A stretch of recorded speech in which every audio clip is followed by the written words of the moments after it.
धर्मपुर नामक गांव में राम नाम का सौदागर रहता था। वह उस प्रांत की रुई खरीदकर अच्छा दाम आने पर बेचता था। राम सबसे हंसते हुए कुल मिल जाता था, ऊपर से उसकी बहुत अच्छी सोच भी थी। ऐसे रुई के व्यापार में बहुत कुछ कमाया। राम के 4 बेटे थे, उसकी एक बिल्ली भी थी। वह बिल्ली चूहों का शिकार करके रुई को बचाती थी। बढ़ती उम्र से एक बार राम की सेहत बिगड़ के वो पलंग पर ही रह गया। उसके पास और कुछ ही दिन है करके उसे पता चल गया।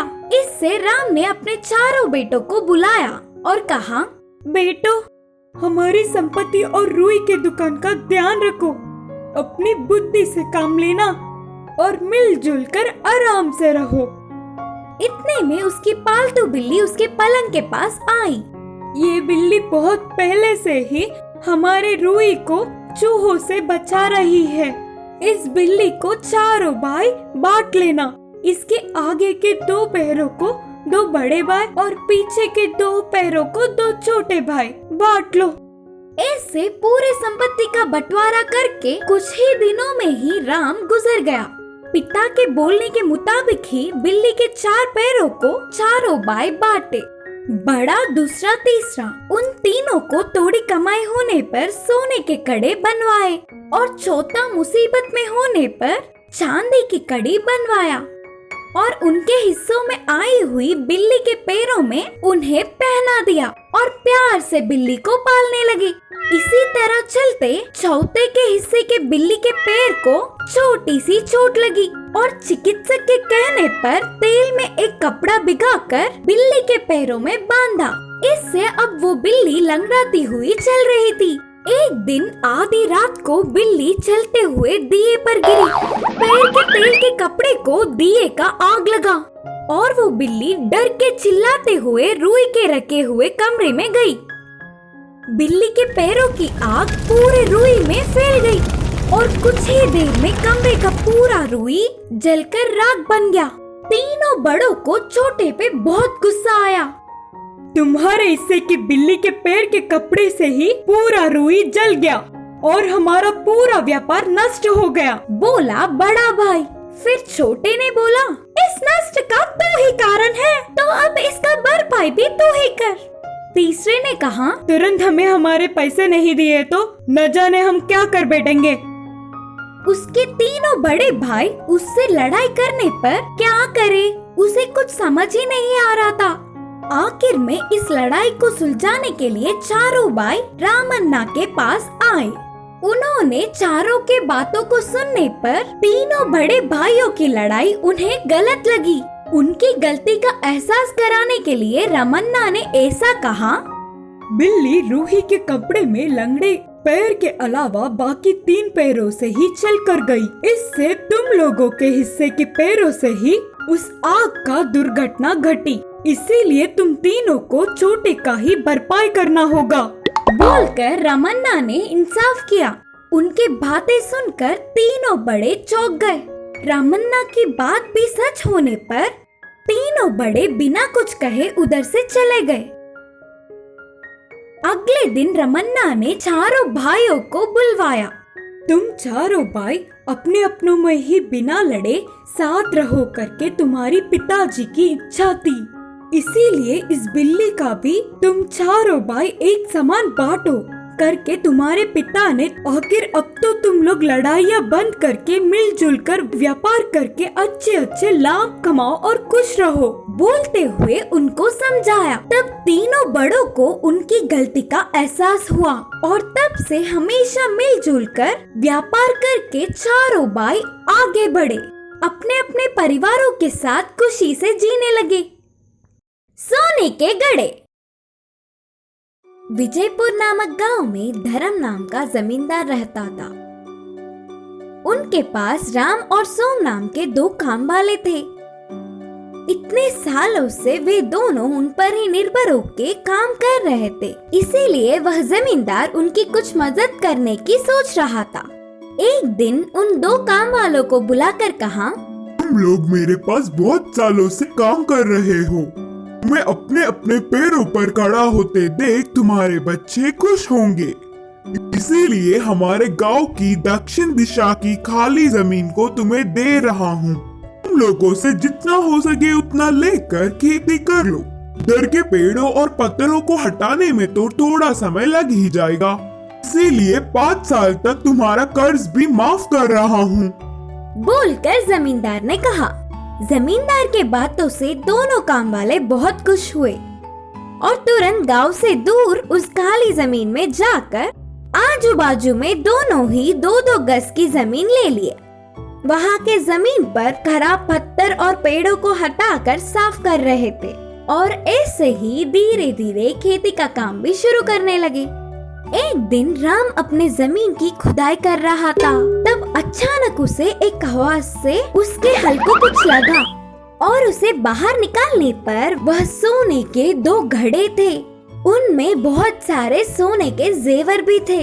बाजू के खेत में काम कर रहे सोम को बुलाकर पूरी बात बताया। तब तुरंत सोम ने कुछ सोचकर कहा, अरे राम, हमारे इतने सालों का मेहनत का प्रतिफल अब मिल रहा है। इसे हम दोनों मिलकर बांट के खुशी जीवन बिताएंगे। उसके लिए राम नहीं माना और कहा, ऐसे क्यों बोल रहे हो सोम? ये जमीन जमींदार जी की है। इधर मिली हर चीज पर उनका अधिकार है। ले जाकर उन्हें ही दे देंगे। पागल लगते हो।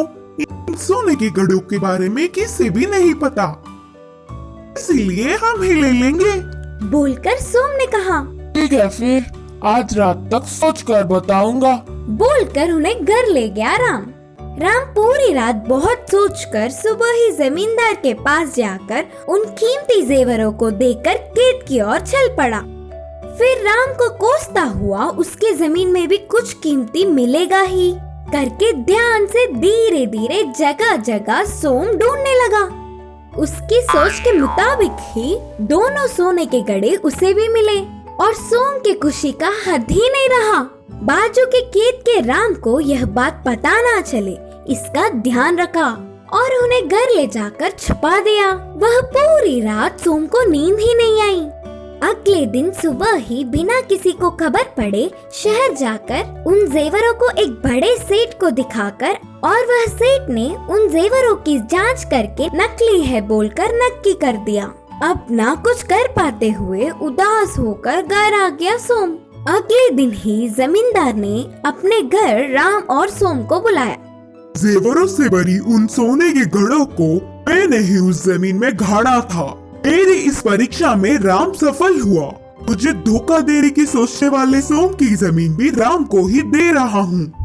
अब से वह पूरे 4 गज की जमीन पर ईमानदार से काम कर लेगा राम। बोलकर जमींदार ने जमीन के कागजात राम को सौंपे। जमींदार को धोखा देने की सोचने पर सोम को अच्छी सबक मिली।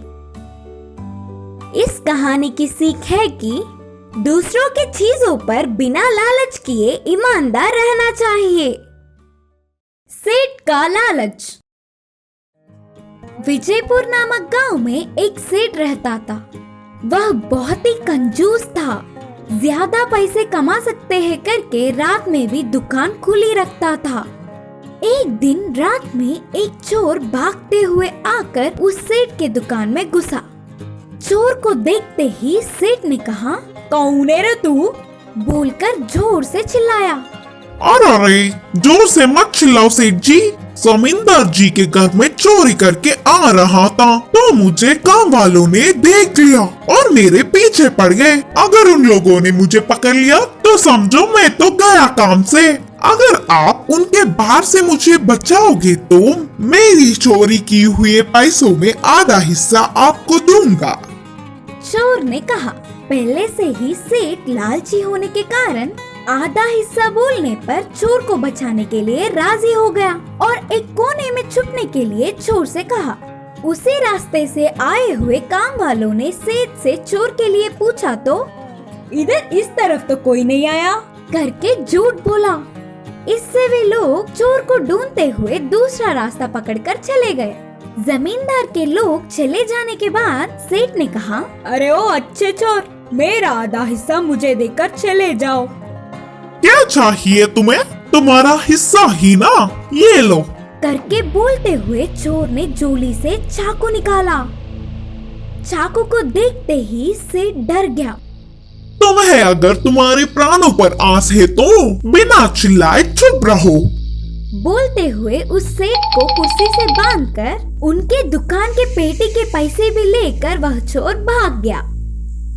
उसके जाने के बाद सेठ के चिल्लाने पर जमींदार के लोग भागते हुए उधर आकर उन्हें छुड़वाया।